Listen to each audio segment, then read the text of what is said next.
তোরা বার হয়ে দেখো গো সখী, বাঘ আইতেছে।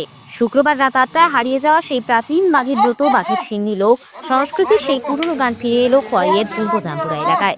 খোয়াইয়ে প্রাচীন বাঘের ব্রত বহুদিন পর দেখা গেল। খুব সুন্দরভাবে সাজিয়ে গুছিয়ে প্রতিটি বাড়িতে গান বাজনা নিয়ে চলছে শুক্রবার রাতে। গ্রামস্তরে তারা বাঘের ব্রত করার উদ্দেশ্যে প্রতিটা বাড়িতে গান বাজনা এবং সাথে বাঘ এবং শিকারীকে নিয়ে অনুষ্ঠান করছে।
সাংবাদিকদের মুখোমুখি হয়ে কি বিষয়ে তারা এই প্রতিটি বাড়িতে যাচ্ছেন তা তুলে ধরা হলো ওই প্রাচীন লোক সংস্কৃতির অনুষ্ঠানে। উপস্থিত ছিলেন মনীন্দ্র দেবরাত থেকে শুরু করে এলাকার বিশিষ্ট জনেরা।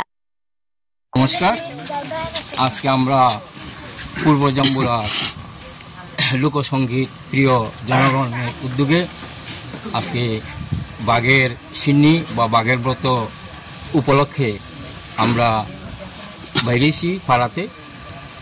একটা জিনিস ছিল যে আগে এটা হলো ঐতিহ্য, প্রাচীন ঐতিহ্যের ধারাকে বহন করার জন্য। এক সময়ে অতটা লাগায়ও বাঘের আনাগোনা ছিল, এখনও বাঘ বসবাস করত, যদিও সেটা এখন বিরল। কিন্তু এই বাঘের সিন্নি বা বাঘের ব্রতকে অবলম্বন করে বিভিন্ন ঐতিহ্য সেখানে লুকায়িত, বিশেষ করে লোকসঙ্গীত এবং সাংস্কৃতিক একটা মেলবন্ধন এটার মধ্যে বহন করে। বাঘের ব্রতের উদ্দেশ্য হলো বা এটার নিয়ম হচ্ছে মাঘ মাসের 13 তারিখ আসার পর মাঘ মাসে এই বাঘ সাজিয়ে লোকসংস্কৃতি প্রেমিক জনগণ বাইরে অর্ঘ তুলে এবং পরবর্তী সময়ে মাঘ মাসের লাস্টের দিকে সোমবার বা শুক্রবারে বাঘের সিন্নি বা ব্রত করা হয়। সেখানে বিভিন্ন ধরনের অর্ঘ তৈরি করে, যেমন পায়েস, পিঠে, বিভিন্ন ধরনের সিন্নি বানিয়ে বাঘকে পরিবেশন করা হয়। তৎসঙ্গে একটা জিনিস হলো আমাদের যে প্রাচীন ঐতিহ্য, এই বাঘের ব্রতকে উপলক্ষ করে যে একটা সাংস্কৃতিক পরিবেশ এবং লোকসঙ্গীতের একটা বিশাল বড় অবদান আছে।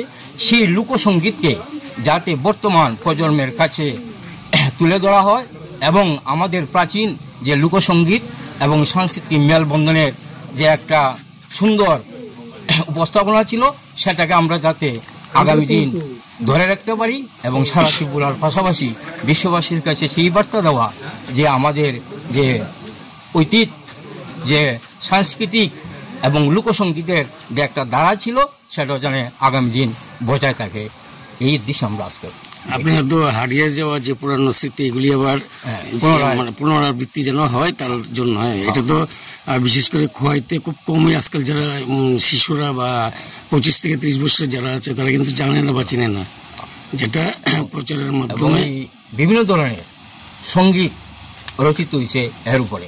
এবং বিশেষ করে একটা সবাই মিল্লা যে একটা এই অনুষ্ঠানকে কেন্দ্র করে যে একটা সাংস্কৃতিক পরিবেশ হয় এবং সবার মধ্যে জাতি বর্ণ নির্বিশেষে সেখানে তারা সাংস্কৃতিক উৎসবে আনন্দ উপভোগ করেন। খোয়াই থেকে প্রদীপ ঘোষের রিপোর্ট, ত্রিপুরা পাইওনিয়ার।